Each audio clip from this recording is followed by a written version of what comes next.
Severe weather is front and center again tonight in the southeastern part of the United States as the storm system heads up through the Carolinas and moves offshore. That's spreading some rain up the East Coast, getting to as far north as southern New England.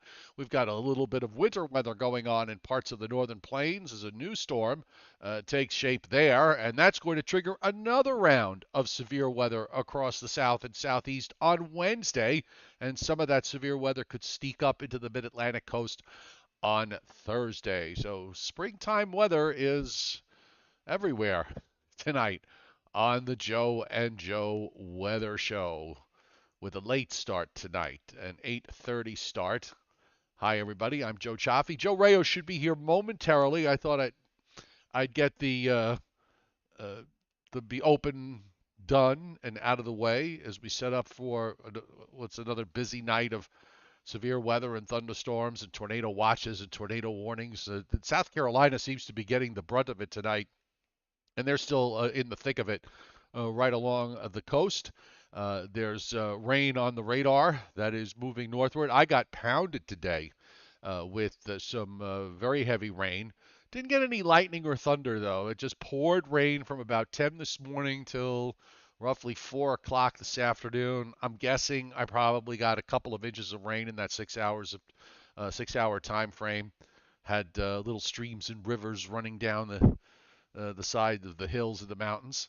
But it's all over with now, and I'm sitting in a tough spot for tomorrow here because the Storm Prediction Center has much of North Georgia and surrounding areas in an enhanced risk of severe weather. It's the first time I think I've been on an enhanced risk since I've been here in the last 15 or so months. Big hellos to everybody on the chat board tonight. Welcome aboard. It's nice to see all the regulars here, and thank you for the coming to the 8:30 start because normally we do start our show at 7:30 p.m. Eastern time. But Joe had a library talk, which he said he was going to be done by 8:30, but he doesn't. He has not come on yet. So let me just make sure he's not sending me a message. Nope, no messages. So, oh, here he is. Hang on, everybody. He's going to make an entrance now. And he should be popping on the screen at any moment. There he is. Hi. Yes, I'm sorry. I started the show because I figured you would probably get in maybe a minute or two late because you were Well, busy. we had I did the Yonkers Crestwood Library tonight, and for me it was an all-time record, 107 people Wow. at the library. So, and of course, with that many people, you promise afterward a Q&A, and so we had a Q&A, and that lasted almost a half an hour. And I told everybody, and I'm not sure how many people are actually going to come over, Joe, but I invited them to come here to Joe and Joe. So I said, if you want to hear me blither for another hour, well, of course here I am. You were also so busy signing virtual autographs Yeah. while you were on tonight. So I poured rain here for about 6 hours. I think I got about a couple of inches of rain. I didn't check to see what the local airport recorded, but it rained pretty hard here. It sounded like I had the jackhammers running on the roof, but I didn't get any lightning, didn't get any thunder, just heavy rain. And there were thunderstorms in southern Georgia, but SPC did a good job outlining the risk because they only had where I am in marginal risk. So that didn't play out. But tomorrow, Joe, I am sitting in a bullseye and enhanced risk of severe weather. Well, you've managed to escape virtually everything. I mean, up here we had Itzaia. You didn't see any of that. We had Ida last summer. We got battered around. You're always seemingly we had I don't know how many 90-degree days. You didn't get a single one. Not one. You've always seemed to manage to. You've always seemed to have managed to avoid any really truly adverse weather. But tomorrow, Well, I hope your luck continues tomorrow, Yeah, all well, things considered. I hope so too. Tom Contino is concerned. You want to know if I upgraded the RAM on my computer. Actually, that was not the problem as to why I was having trouble with the maps taking forever to switch. It just turns out that I had a Chrome extension that was causing a problem. And once I figured out which one it was, I shut it off and everything is fine. So yeah, no, I have a super duper laptop here. It's a state of the art, top of the line laptop that when I bought it with tons of extra RAM and tons of extra memory. So that is not the issue. And once I get this broadband thing solved, which I'm hoping soon, then we can have pretty much smooth sailing. So everything is working, knock on wood. And why don't we take a look at the radar? Because it's busy, busy, busy. And welcome to those of you who are watching the show for the first time. But welcome to the Joe and Joe Weather Show. Joe Rayo is on my left, and I'm Joe Chaffee. And if you like the show, hit the like button. And if you really like the show, you can subscribe to my YouTube channel with your Gmail account, and this way you get notifications every time the Joe and Joe Weather Show is on, which is usually Monday through Thursday at 7:30 p.m. Eastern Time, and on Sundays we are on usually at 11 a.m. Eastern Time. But it is subject to change, which is why tonight we went with the 8:30 start. Rain getting close to you now on the radar. Looks like it's up to just south of New York City. Much of that on the lead area is light. But I'm looking down, Joe, in Virginia and North Carolina and South Carolina in particular. There's some pretty heavy rain, and you can see all the severe thunderstorm watches and warnings and special marine warnings and even a couple of tornado warnings there in the mix in parts of South Carolina. So a very, very busy night indeed. Excuse me, I was just taking a sip of water while you were pontificating about all of the rain. But yeah, it looks like this is going to be round one. Actually, Joe, for the rain that we're going to be seeing locally here tonight in our area, I guess you could call this what? Could you call this a nor'easter? I mean, like it is a coastal storm moving off the Yeah, mid-Atlantic you know, to our south. I mean, I I'm just hesitant because that a nor'easter has implications of a prolonged period of northeast winds and heavy rain and beach erosion and gales and well, it might get right. a little gusty along the coast, but if you want to call this a nor'easter, I think this is really on the minor end when you look at it. That's from what I can see. I would think so too. I don't think I mean, we're going to get some rain. Big deal. The winds are not going to be overly strong, although I think we'll see a freshening of the winds here tomorrow from the east and northeast, and there may be some gusts of 20, 25 miles an hour, but nothing that's going to be earth shattering. And as far as the amount of rain is concerned, Joe, I'm thinking that at least in the after midnight hours tonight, we're going to see the rains come down, probably on the order of about at least locally here in the Hudson Valley, a quarter to maybe a half an inch, and maybe another 1 or 2 tenths of an inch during the early part of the day tomorrow. Then things will kind of taper off some as this first system goes wheeling on away to the north and east. And then a more potent system. Actually, what this is, from at least the way I read it, is that we have a frontal system approaching from the west. And apparently, there's going to be a wave or ripple of low pressure developing on that front. And that is going to be the catalyst for producing another surge of rain in the after midnight hours tomorrow night. Excuse me, that second surge of rain Thursday night. is actually going to be Thursday. late Thursday, and there could be some thunderstorm activity as well. I was a little surprised. I actually thought that we'd see more of a coverage of severe and marginal activity. We're in the general thunderstorm area on Thursday, according to SVC, but they're keeping most of the severe stuff off to the south. That could change in the next couple of days, but right now, if we see anything, I think it might. I think they may. I think they might extend that marginal risk area a little further north. And the reason why on Thursday that's an occluded low with the wave that develops right on the triple point. And the triple point runs up just inland of the coast. Now, it's a fairly sharp trough that's swinging around to our west also. I think there could be a cluster of some thunderstorms that develop, and maybe you get an isolated severe thunderstorm in there. But I wouldn't be shocked if SPC nudged that marginal risk up area a little bit further to the north. The one thing that we have to watch for is the fact how much of a marine influence are we going to have, because the marine air is going to be in here into Thursday morning, and Right. it's not like we have a supercharged warm front running up the coast and pushing all that marine air out. It's a little different this time around, so you're going to have to do it with a south southeast or a south wind, which is not impossible, and maybe with some dynamics. So, seeing that triple point there on the models uh, kind of opened my eyes up just a little bit.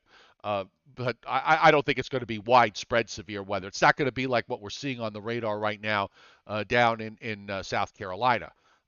This this area was part of the large SPC enhanced risk, and on Tornado HQ, we do have a bunch of working severe thunderstorms. I'm just going to refresh this, see if I can go to the real-time live updating page, because that's easier for me to handle.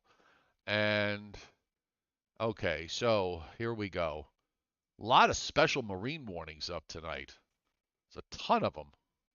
There's actually more of them now than there was one, two, three, four, five special marine warnings, because the line of storms is just about offshore, and there's one, two, three, I want to say four, uh, but it could be five. And at the moment, we also have some severe weather going on in the state of Missouri, which is producing tornadoes, and we're going to take a look at that as well. But for now, it's mostly severe thunderstorm warnings that we're seeing in parts of North Carolina, South Carolina, and there's a warning that's up for another 18 minutes for Robeson, Dillon, Florence, Georgetown, Horry, Marion, and Williamsburg counties in North Carolina and South Carolina. I don't know which counties are in which state. And also, one's about to expire in Georgetown, South Carolina. There's a tornado warning in Cooper County in Missouri, and we'll take a look at that. That just was issued 6 minutes ago, and there's one that's about to expire for Cooper, Pettis, and Saline counties in Missouri, and uh, yeah, that's going to expire in about 2 minutes. So if you're watching this on a replay, folks, it's 8:43 p.m. Eastern Time. So obviously the severe weather information that we have is going to be dated. So please go to your local National Weather Service office, and you could get the latest information there. And you can find your Weather Service website page by going to weather.gov and clicking on the appropriate geography. There are your two weather warnings. I don't know what interstate that is that goes between St. Louis and Kansas City, but there are two tornado warnings that are right over that particular interstate. It's west of Jefferson City and to the southwest of Columbia, Missouri, and then further to the north on the Illinois side, it looks like no, that might still be Quincy. That may be Quincy. If that's Quincy, Illinois, or it's right on the probably on the border there. So it might be Quincy, Illinois. We've got a severe thunderstorm warning to the west of there, and that you can see the cell that's with that particular system. So busy, busy, busy, as I said, and the Storm Prediction Center is not done. We still have this working tornado watch that covers coastal South and North Carolina. The western edge of that is gradually getting whittled away. We do have for tomorrow, as we check out the risk for tomorrow, they didn't really change this too much from yesterday. They made the enhanced risk just a little bit bigger, but central and North Georgia in enhanced risk. Much of northern Alabama in enhanced risk, westernmost South Carolina, southwestern North Carolina, southeastern Tennessee, all in enhanced risk. Marginal risk up and down the east coast of Florida, and also extending northward in North Carolina to southwest Virginia and southern West Virginia. General thunderstorms reaching just to about, but not quite to New York City. And again, you can see the slight risk area that covers much of the southeast and the eastern Gulf states. Moving on to Thursday, this they didn't change this. I didn't expect that they would change it. They just kind of whittled it down just a little bit. But they do have slight risk for southeasternmost Virginia, eastern North Carolina for Thursday, and the marginal risk goes to about the southern Delaware state line in the Delmarva Peninsula, and just a little bit to the west of the slight risk. Marginal risk in northern and central Florida for day 3.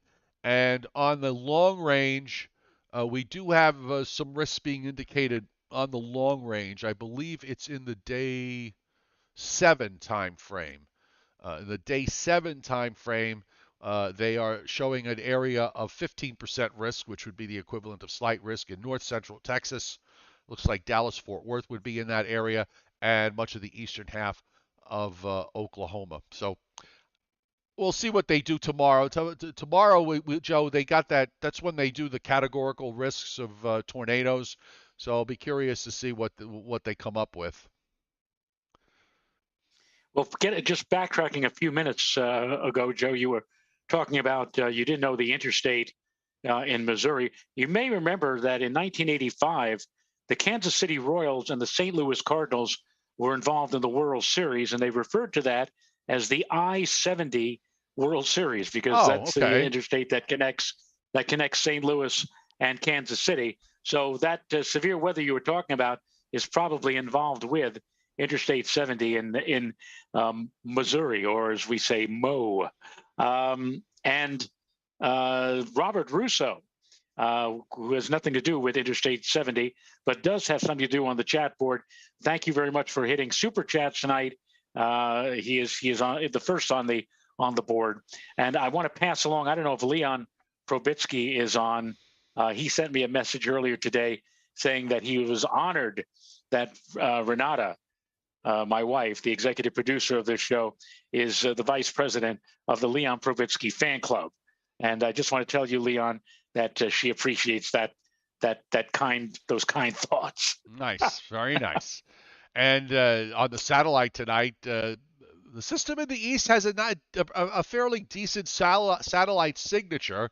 I'll be curious when it goes offshore if we start to see tomorrow when we get to the visible, whether we get one of those nice looking circulations that form. Oh, you know what? I'm going to stop here for a moment because I just remembered. I meant to do this. You meant to talk about this yesterday, and I'm going to see if I can find it. So hang on one second. I'm going to. Did you just share the screen, or you're about to share the screen? Well, I'm in sharing mode, so Okay. Did you want to do do I have to something with the do I have to? FGen? Yeah, I just wanted to make a notation here. This is from the 18Z GFS, and if you're thinking about maybe thunderstorm activity, not tomorrow, but maybe for Thursday night, here you see a lot of omega associated with that front, and I guess also associated with that wave of low pressure that will, as you pointed out, Joe, will be moving just inland. This is as of 0Z Friday. This would be 8 p.m. on Thursday night. And look at all of this activity that's over central sections of Pennsylvania and also central New York State. Now, if we jump ahead to 6Z Friday, that's 2 a.m. Friday morning, we have quite a bit of activity showing up right along the Pennsylvania-New Jersey border. And you say to yourself, well, it looks like that's going to go right into the New York metropolitan area. But then by 8 a.m. on Friday, look what happens. It kind of bolts north and eastward. So maybe, just maybe, the trailing end brushes the tri-state area in the pre-dawn hours of Friday morning, and maybe we'll set off a couple of rounds of lightning and thunder for us. It's still early in the ball game to be more. We'll get more precise and more specific on this. And I haven't even looked at the mesoscale at either the NAM or, well, the HRRR doesn't go out that far. But I suppose that if you're looking for thunderstorm activity with this second round coming our way, it probably will hold off until sometime during the overnight hours of Thursday night and Friday morning. If you go just on the FGen here. Okay. Um, I'm doing a search right now. You would think it would be on the Hurricane Center's website, but I'm sorry, on the Hurricane Center's website, it's there. I just can't seem to find it. But there was a graphic that's running around, and I'm trying to get my hands on it. Ah, here it is. Okay, so oh, perfect. Uh, Thank you, New York, New Jersey, Connecticut Storm Watch, uh, for posting this. So I'm going to show you this, Joe. I don't know if you saw this, but uh, there was they did a forecast review. The Hurricane Center did, going back to 2008, of the cone of uncertainty. Okay, and uh, it's a very I think it's a wonderful accomplishment, and something that I've noticed particularly over the last few years. But bring up the graphic that they put up here. You might have seen this running around on Facebook. But this is the forecast error of the cone of uncertainty. Okay, the purple at the top is uh, the 120 hour or the 5 day forecast error in miles. And then as we go down the chart, we're looking at hour 96, which is 4 days. The purple is 3 days. And then you go 48 hours, 36 hours, 24 hours, and 12 hours. And since 2008, Joe, in the last 14 years, the reduction in the amount of the error reduction is 40%. I mean, that's really significant. So, in other words, the 5 day forecast error in miles in 2008 was 305 miles. At the end of the 2021 season, the error is 200 miles. So that's pretty good. To That is pretty darn good. Yeah. Yeah, that They're 200 getting mile better. right, 200 mile error, and when you think about it, it's a range. So the storm is somewhere inside that 200-mile zone. Let's say it's right in the middle. That's 100 miles on either side. A 5 day error of about 100 miles in both directions. I think that's phenomenal. And that, uh, if you ever get into these conversations where people, uh, you know, criticize the models and everything else, I mean, this is pretty good. This really is pretty good. Now wait a minute, Joe. Hold on for a second. But this is the cone radii. So what you just said, you said 100 within 100 miles. Wouldn't that be that the radius or the radii would be 200 miles Oh, by okay, you're right. It's not the diameter, right? Okay, it's 200 miles. So it would be 200 miles in one direction, 200 miles in the other. That's still good. From 300, Oh yeah, from yeah, 305 on the radii, so that would be 600 miles. So now we're down to 400 miles, 200 in one direction, right, 200 in the other. That's in 5 days. And right. and the short range, let's go to 24 hours. It was a 60. It went from 67 to what was it? 67 to under 30. I mean, that's really good. I think that's 30. 26 is the blue. I can't read the number if that's 30 or 35. 39. Okay, so it went from 67 to 39 for a 41% reduction in the error. That is, to me, that's a phenomenal accomplishment. And the models that they've come up with and they've used just keep getting better and better. Uh, Now, every once in a while, there's going to be a storm that's going to throw this around for a loop. But even some of the tougher ones to forecast, Joe, they've done a really good job in picking up on storms that have slowed down and stalled and done loop to loops and that kind of thing. So I think this is a very important milestone for the Hurricane Center, and we'll. I wonder how much more reduction can we get in the next 15 or so years. Well, they, as you are well aware, they use more than just a few. They use a lot of different tools, a lot of different models, forecast models, to come up with these plots or these projections as to where the storms are going to go. Um, but yeah, you're right.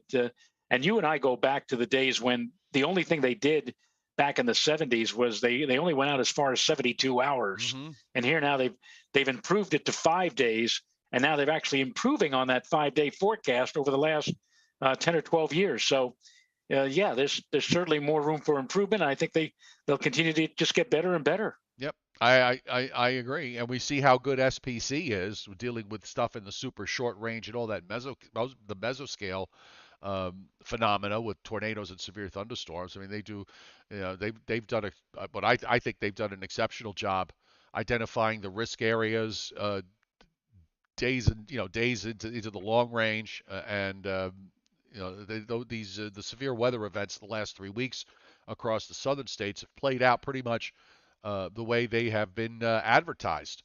So anyhow, let's roll along and take a look at where we're going here weather-wise, because if we look here on the GFS, I got the full U.S. view, and there's your storm system that's up in the northern plains, just sort of waiting for the coastal low to get out of the way. So it's going to be the kicker for it. And there's your low tomorrow morning, sitting just southeast of Atlantic City, with rain up into Massachusetts and up the Hudson Valley to about New York City. Most of the heavy rain stays. The heaviest rain looks like it stays offshore. I think the rain amounts are going to be heavier also tonight in the southern half of New Jersey down into Delaware. You can see that the model really picks up on these echoes, all that stuff down in South and North Carolina. You know, not the severe thunderstorms, but certainly all that moisture seems to be getting drawn up the East Coast. And then that low is going to move away. But if you take a close look, it's a little hard to see on this map, but the isobars are all still pinched here, showing a northeast wind into Wednesday night. And then you got this front with the occluded low up in the northern plains that's pushing eastward, and that's going to be the problem for Thursday. And there's your showers. Now, it looks like we'll probably wait till by Sunday morning. There's showers in Pennsylvania and upstate New York down into Virginia, but not in easternmost Pennsylvania, New Jersey to southern New England. So there's a bit of it's a north-south front and a bit of a wall, and those showers don't get in here until sometime later Thursday afternoon. And again, we saw what SBC has with the severe weather risk. And there's your low that Joe talked about right there, sitting in southern New Jersey tomorrow evening. And it's right at the triple point. So when we talk about the triple point, this is this is what the front looks like. And the low is at the point where, this is your cold front, this is your warm front, and up here is your occluded front. And where all those three fronts meet, that's what we call the triple point. And oftentimes, when you get a wave that develops on the triple point, because the occluded low now is transferring its energy over to that low, you could end up with a little bit of let's call it a violent burst of weather, maybe some heavy downpours. Sometimes you could wind up with some thunderstorms. So that'll be something to keep an eye on Thursday. And then that's going to lift up to the northeast. And what we're left with, another deep upper trough into the eastern part of the United States, which means we got to deal with instability clouds on Friday and maybe some scattered showers. And again, probably on Saturday.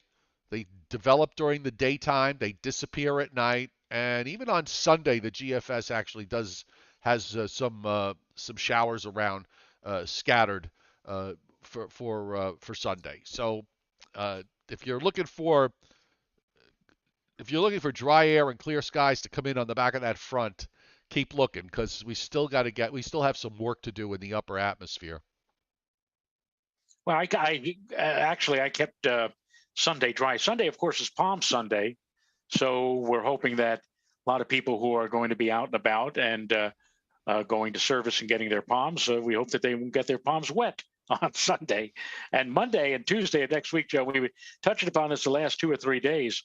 The fact is that that ridge builds in just enough so that it actually provides us with not just dry weather, but warm weather. We may be talking about, at least up here, maybe 70 or higher by the time we get to Tuesday of next week. And then just as quickly as it comes in, it looks like if you want to look beyond that, it'll be going out. So Well, another there cold may be a front little bit of a. doesn't look like the next cold front gets here until maybe Friday. Uh, so we might hold on for more than just a couple of days. Maybe the European, by the way, has 80-degree temperatures moving up into northeastern Pennsylvania and northern New Jersey by Wednesday. So it's not impossible if we wind up with a decent southwest or a west southwest wind and a fair amount of sunshine this time of year. It's not that difficult to take temperatures well up into the 70s to around 80 under the right circumstances, and I think we might have that. There's a shot, as long as we don't get some kind of backdoor, which the GFS was hinting at, but now seems to have backed away from it. So if we don't get any kind of backdoor front that comes down, I think we have a shot here for seeing temperatures pretty warm for the middle part of next week. It would be nice if we had A, mild or even warm temperatures, and B, have a spell of dry weather accompanying those days of mild or warm weather, because I would like to get out and clean up the lawn. There are a lot of sticks on the front lawn and also on the in the back. And then once I do that, get the tractor mower out and take my first shot at vacuuming, so to speak, or mulching the residue from the end of last year. Do some gardening, get things going, because this you can't do anything when it's raining and or when it's chilly, like it's been and how it will be over the next few days. Temperatures tomorrow and on Thursday, Joe, during the daylight hours in parts of the Hudson Valley, I don't think may make it much above 50 degrees, and the normal high now is 55 or 56. And P.S. Thursday is also opening day at Yankee Stadium. And why do I get the impression that there ain't going to be an opening day at Yankee Stadium on Thursday with all of the wet weather that's expected to envelop the area during the afternoon and on into Thursday night? By the way, can you check at CPCs? You know that long range where they put the risk up for whatever Oh, the weather. extended risks? Yeah, Yeah. the reason why is that if, we're going to get ridging in the east, which means we're going to have troughing in the west, and the GFS is actually showing what looks like what could be a rather decent looking snowstorm for parts of for the west, the northwest. It even has snow near Seattle, believe it or not, and down into California and Nevada, but particularly in parts of Colorado and Wyoming and over into Nebraska with low pressure. There's one low that comes out on Tuesday the 12th, and then a stronger low that drops down into New Mexico that has snow in Colorado and Wyoming and Utah, and then eventually spreads out into the plains as a deepening low runs up toward the Great Lakes. I'm kind of curious if they put anything in their risk area. Well, let's take a look. First of all, let's take a look at temperatures. And here we have a most. This is the risk for hazardous temperatures, valid from the 13th of April through the 19th of April. And I find this an interesting dichotomy, if you will, All right, because we have. I'm going to switch you. Hold on a second, so everybody can Okay. see. Okay, knock yourself out. Okay. So first of all, Joe, we have in this zone right here moderate risk. Can I blow that up a bit? Oh yeah. Oh yeah. That works very well. So we have a moderate risk of cold temperatures, colder than normal temperatures in this region here. That envelops southern sections of Montana, eastern Idaho, eastern Nevada, northern sections of both Arizona and New Mexico, all of Colorado, Wyoming, and also Utah. So it looks like it could be a rather cold stretch for these folks here.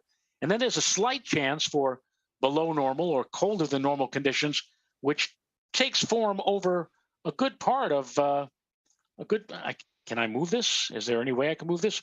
Maybe I should just make it smaller here.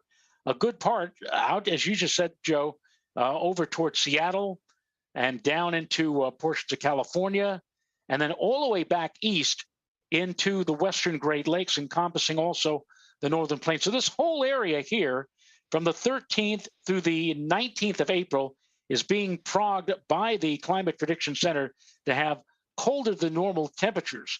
Now, here's the dichotomy. While they're forecasting cold temperatures here, take a look. Down here in South Texas, there's a slight chance for higher than normal or warmer than normal conditions over the southern end of Texas, and also in the mid-Atlantic area for parts of Maryland, the Delmarva area, Virginia, North Carolina, slight chance for higher than normal temperatures. Hey, maybe we actually will be talking about temperatures soaring through the 80s, dare I say maybe 90, because that's the only reason why I would see that they would be circling or targeting this area and this area down here. If they're thinking about temperatures maybe approaching 90, I don't know what the criteria is for excessive heat, but that's what they're talking about. So in this one map alone, you have chances for excessive heat here in the mid-Atlantic and South Texas, and also now across most of the western and west central part of the United States, excessive cold temperatures, and especially here with a moderate risk of that, again, over portions of the central plains and southern Rockies and central Rockies, that again for the 13th through the 19th. Now, as far as precipitation is concerned, they have a slight risk here in, the Ohio Valley, Tennessee River Valley. In fact, a moderate risk down in the Tennessee and the Mississippi Valley during the 13th and 14th for higher than normal amounts of rain and precipitation, and also for the 13th through the 17th out over here, over into the Carolinas and the Ohio Valley and the Great Lakes and the Central Plains states. Now, getting to what you were talking about, Joe, snow, let's see how they match up with snow. And they have snow, a slight risk of heavy snow for the Dakotas, Minnesota, eastern sections of Montana, over into eastern Wyoming and northern sections of Colorado, western and central Nebraska. That would be for the 13th and the 14th. Although, as you said, what you were looking at suggested even snow as far west as Seattle. But again, Right. I Not a also point out lot, that not a lot. this Just is light stuff up there, but just that it has it is but cold. but But cold. they have cold Yes. enveloping this whole area here. Yeah. So yeah, it's not out of the question either. Okay. So there you go. It's So we on got we got active weather. it's on their radar, and on one of my followers on Twitter, his name is Mike. I think he goes by Logic Tech, something like that. And I know he watches the show. So now I read his tweets. The guy is a weather nut, and it's wonderful to have so much energy. But I just want to just kind of put it out there that he and he's not alone, and I'm not trying to be mean or anything, but he takes everything to its natural Armageddon conclusion. Okay, so what I mean by that is sort of along the lines of, I have a headache, therefore it must be a brain tumor. Okay, that's kind of when someone takes things to their natural Armageddon conclusion. That's sort of what I'm talking about. So he was asking me if I thought that we could get into a negative NAO situation that would last from now right through the summer. It's like, I don't know, but I just kind of arguing over the fact that trying to make a case for the fact that uh, next week backdoor front kind of gets maybe a backdoor front that gets stuck right near New York City, and Boston doesn't get above, doesn't get out of the 40s, and temperatures down in Maryland and Virginia would be up in the mid and upper 80s, which, you know what, that's possible. That's a short range issue. We talked about it before with respect to the long range for next week. That was, if there's no backdoor front, then everybody could warm up. But if there is, it's going to be a problem. But I'm just looking at the European upper air, and at the moment, we do have a negative North Atlantic oscillation. It's all higher than normal pressures up in the region up near Greenland and up in the Arctic regions of the North Atlantic. So everything is kind of suppressed southward. But the problem is that you've got lower than normal pressures going on up in the Pacific Northwest, north and west of there. And your Pacific North America index, or your PNA, is actually going to be negative, even with a negative NAO. So that doesn't really bode well for some sort of long-term blocking pattern. And I'm just rolling through the upper air here for this week. You can see this deep upper low that forms over the Great Lakes on Thursday. That's going to take about 2.5, 3 days to get out of the way. It doesn't really pull out of the east until sometime Sunday night. And then after that, we go into a big, rather strong ridge position here in the eastern part of the U.S. So the European does not have something that flattens that ridge. And if that's the case, we're not going to get a backdoor front, and we are going to see warmer temperatures try to move up the eastern seaboard beyond, say, southern New England and southern parts of New York State. Meanwhile, take a look at the west because of that negative Pacific North America pattern, PNA. Look at that deep trough that drops down into the western part of the United States. So no wonder it's going to be cold there. And all that troughing out in the west, and at least from the standpoint of the European, it kind of loses the higher than normal pressures 10 days from now over Greenland and over up into the North Atlantic. We go from higher than normal pressures to lower than normal pressures. So there's a bit of a pattern change there happening. So I guess the short answer to the question of maybe some sort of long-term negative NAO, I mean, I don't think so. Uh, I don't think so. The GFS might be perhaps trying to hold on for it longer, but even the GFS uh, tries to get rid of it. And if you keep having these troughs drop into the west, it won't matter because then the ridges are going to try to pop up in the east, as the GFS shows in the longer range. So anyway, just wanted to address that because he did ask me about it, and he watches this show on a regular basis. So he asked me to bring it up on the show, and I'd like to You oblige, brought it up. and I brought it up. You brought. So there you go. Well, So you have Briller Jeopardy tonight for me. So this ought to be fun. yes, I know, and in fact, the chairman who provided the this latest round asked an interesting question when he sent this to me. I'm going to get it right now, By the way, and here really, it is. Joe, really quick, Jason Schaefer wants to know what you talked about in your library talk today. I talked about it's called the name of the talk was the Night of the Shooting Stars, and when we were in the midst of the pandemic, Joe, I didn't have anything better to do, so I ended up writing a research paper, a technical paper, which was published actually in the Journal of the Royal Astronomical Society of Canada, where I made a prediction about the possibility that a comet which broke up in 1995, the fragments and pieces of that comet might intercept the Earth at the end of May of this year, May 31st, and might produce an outburst of meteors or shooting stars. And the while the interesting thing is that while the idea initially was, that's not going to happen, I now have had more than a few reputable people.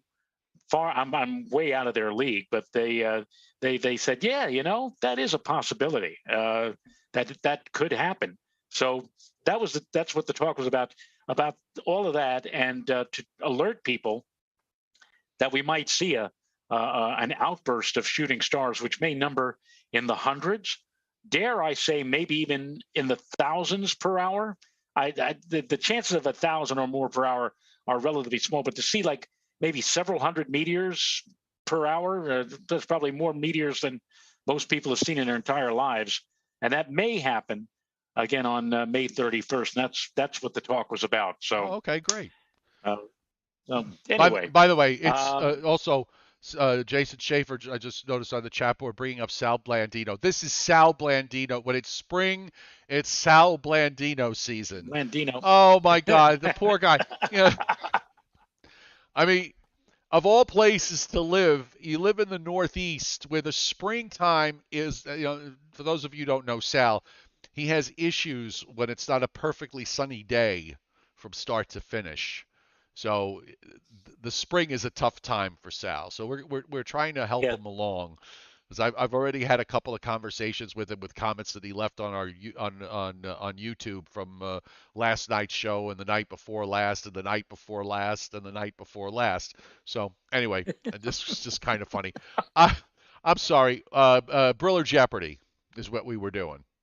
Yes, yes. And he writes, the chairman wrote to me last night saying, Evening, Joe. Just when you thought it wasn't humanly possible for Briller Jeopardy to come up with any more Hitchcock Oh questions, a God. miracle happened. Hitchcock Briller Jeopardy Volume 3.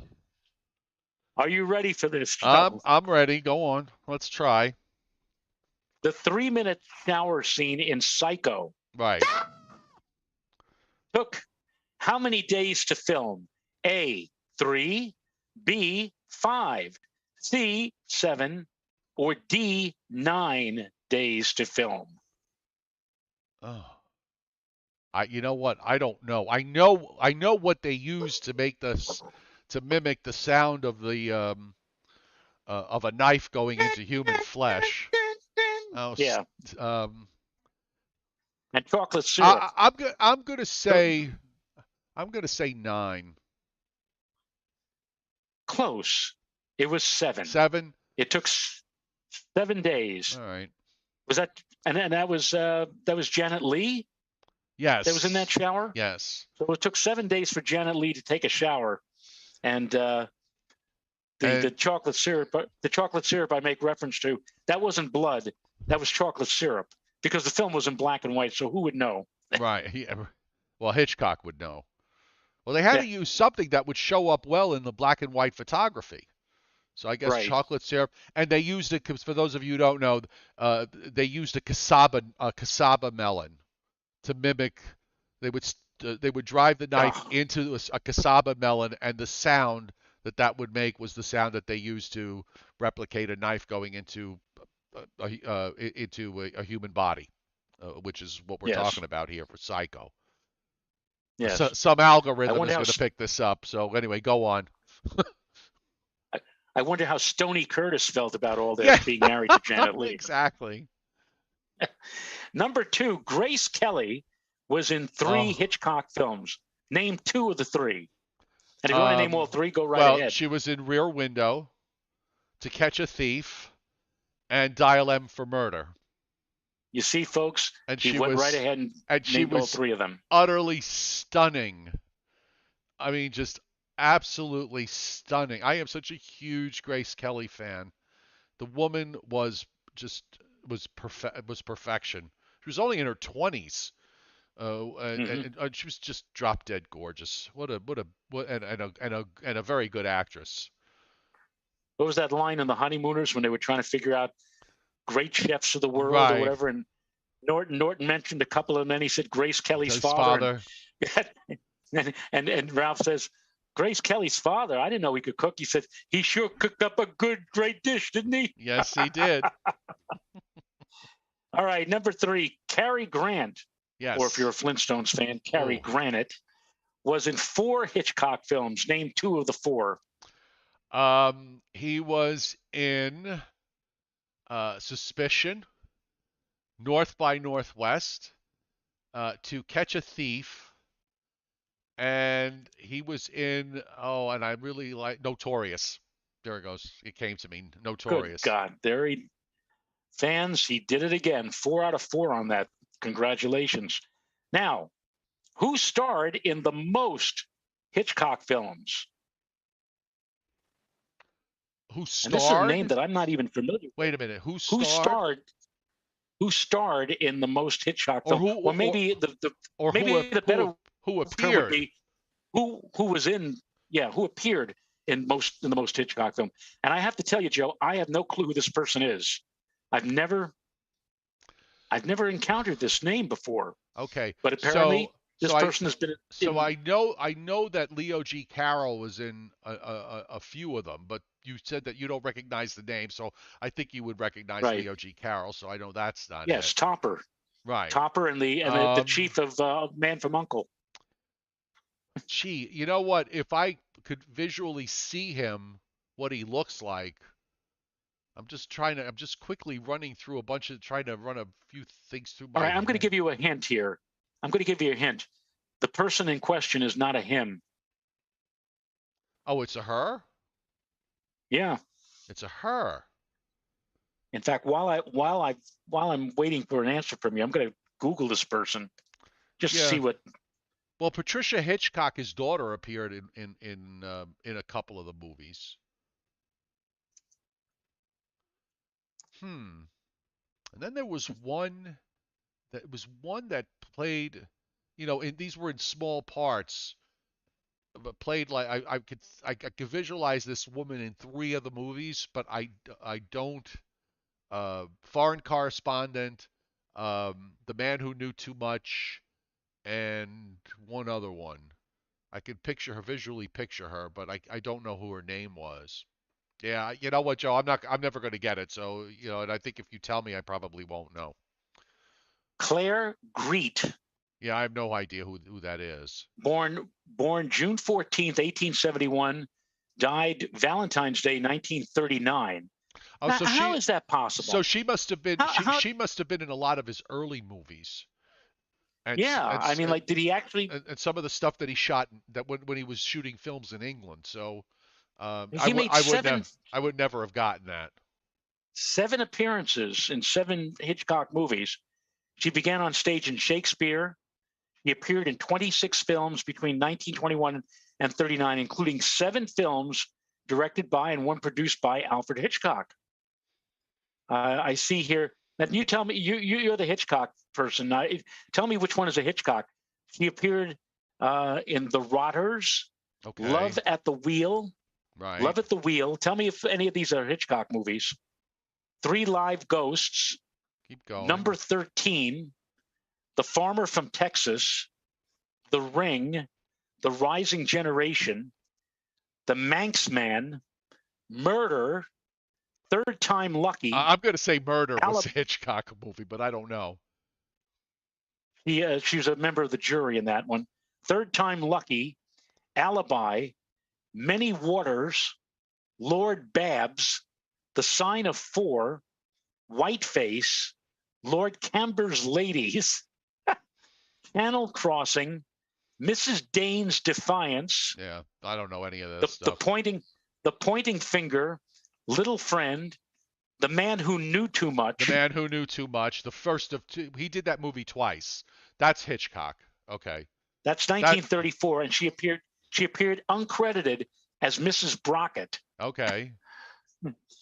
Emil and the Detectives, Maria Martin, Royal Eagle, Sabotage, That St. Martin's Lane. What, Sabotage? it could be that. I mean, there's a You number know of what the problem? Let there's me a tell you what the problem is. Most of these movies, she's uncredited. well. Look, you know what, Joe? She's gotten more airtime, I think, that she probably had scene time. So Deserves. so so why don't we just go on to the next question? All right. Number 5? Which Hitchcock film takes place entirely on a watercraft? Even I know this one. On a watercraft? On a watercraft. In other words, a vehicle that is on the water. Why is it not coming to me? Isn't William Bendix in this particular movie that I'm Oh, thinking of? Lifeboat. Right, Lifeboat. Life. Thank you. Lifeboat. Yes. Yes. With Tallulah Bankhead. Tallulah Bank Yes. apparently the cast was very upset over the fact that Tallulah now they're all in this lifeboat. They were on a ship. The ship gets uh, torpedoed by the Germans. Tallulah Baggett's the first one in the lifeboat. A bunch of the other folks get in the lifeboat. This is a true. This is a true story. So Tallulah Bankhead, who, if you don't know the history about Tallulah Bankhead, she was she was the party girl of the 30s, 20s, 30s, and 40s. Uh, she uh, she led a very very wild life, always in the And, newspapers be- and everything else, and did and believe it and did a lot of Broadway work. and believe it or not, she had a big radio show in the 1950s called The Big Show. that was very, very popular on the NBC network. Yes. I only know that because I'm a big fan of old time radio. Right. But Well, now another question about regarding Lifeboat. Regarding Lifeboat, Hitchcock appeared in every single movie that he made, making a cameo appearance. So you say to yourself, well, how in the world could he have possibly have appeared in Lifeboat? And he appeared in Lifeboat. in a How, Joe? newspaper, in a newspaper, In in a a, newspaper ad in a for weight, newspaper. in a newspaper ad for weight loss, which was sort of Yeah. at the beginning of the movie, so foreshadowed these folks that were going to be on this lifeboat for a long time before they were going to be rescued. But back to the Tallulah Bankhead story, a number of the cast complained rather strongly, and that included, by the way, William Bendix, Hume Cronin, and a few others, that Tallulah would shoot her scenes with no underwear. She would not wear underwear. Now they're in a boat, and the boat is in a swimming pool, and they're shooting this day after day in this boat, and she's not wearing underwear.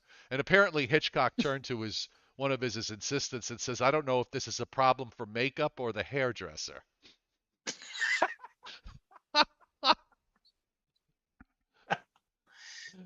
She Anyway, appeared also on the Lucy. She appeared also on the Lucy Desi Comedy Hour, right? right, right.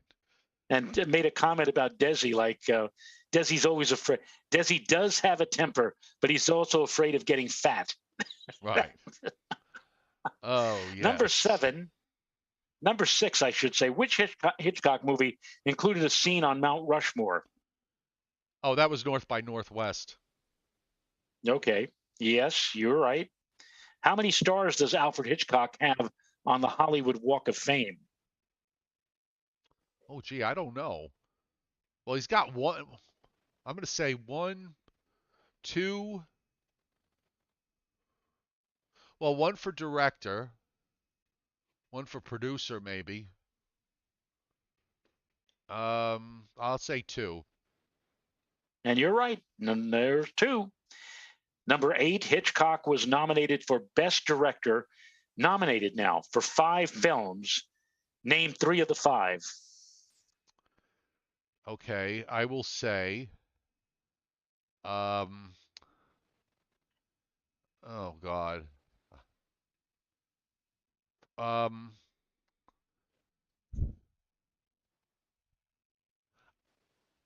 don't tell me if I'm wrong until after I name you the ones. Okay. So All right. I'm going to say Foreign Correspondent, Rebecca, um, Vertigo, Psycho. Hmm. I mean, there's a bunch of them. I guess I could pick up over the other ones. Uh, and I will say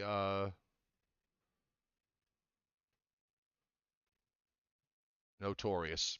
I just picked one. Well, Vertigo, Foreign Correspondent, and what was the last one? Notorious. Yeah. The 5 that he was nominated for Best Director was Rebecca, Right. Lifeboat. Right. Lifeboat, Joe. I mean, he earned it. He earned his nomination Well, with Tallulah Bankhead right. there. I mean, I could have picked I could have picked out of a whole bunch. Yeah, Go.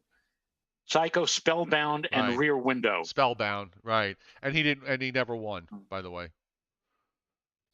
Well, I have empathy on that. I mean, he got the eight times lifetime. nominated, 8 times nominated for an Emmy, and Yeah, you're in good company, Joe. Thelma Ritter, Agnes Moorehead, among others, multiple time Jackie Gleason. nominees, Jackie Gleason. Jackie Gleason. In So fact, when the night that Jackie Gleason was on the Tonight Show, after he did his bit with Johnny Carson and walked off into a standing ovation, Carson looked straight into the camera and said, I don't understand what's going on with the Television Academy of America. This man has never won an Emmy. There's something wrong with that. And Harry Morgan, who played Colonel Potter on MASH, 11 times he was nominated during his television career, 1 Emmy out of 11. So sometimes you think some of the great actors that you've seen. Angela Lansbury. Angela Lansbury, another one. Nominated year after year for Murder She Wrote. I don't think she Yep. won once. Anyway. Yeah. Who is the only actress to win an Academy Award for Best Actress in a Hitchcock film? Oh, Joan Fontaine. Suspicion, yes. Right. Hitchcock's personal favorite film was released in 1943. Shadow of a Doubt. Shadow of a Doubt. Why do I even? There's some questions. Why do I even bother? Which, by the way, you should be telling me what it is. And by the way, that's my favorite Hitchcock film too. I love Shadow of a Doubt. And here's the bonus question. And Joe, if you get this right, you will win $2,000 worth of fur from Dicker and Dicker. Dicker of Beverly Hills. Dicker. Yes. Dicker and Dicker. Dicker and Dicker. What Hitchcock movie starred Marlene Dietrich with Jane Wyman as her maid? Stage Fright. You win the. And I. You know who's in that too? Alistair Sim is in that one. Yes. Plays Jane Wyman's father. Have you ever seen it? Right. I've seen it once. Yeah. I'm not a big. You know what I stay up for? I stay up for, and the executive producer sometimes gets real PO'd at me, because on MeTV they have Alfred Hitchcock Presents, but it's at 1:00 in the morning. Now, what she's especially PO'd at me sometimes is I don't climb into bed until 2, and she says, "What have you been doing?" And recently, MeTV, they used to show the half-hour shows, but now they're showing the full hour of Alfred Hitchcock. Well, just you watch it for like. Just don't come to bed with a frozen leg of lamb.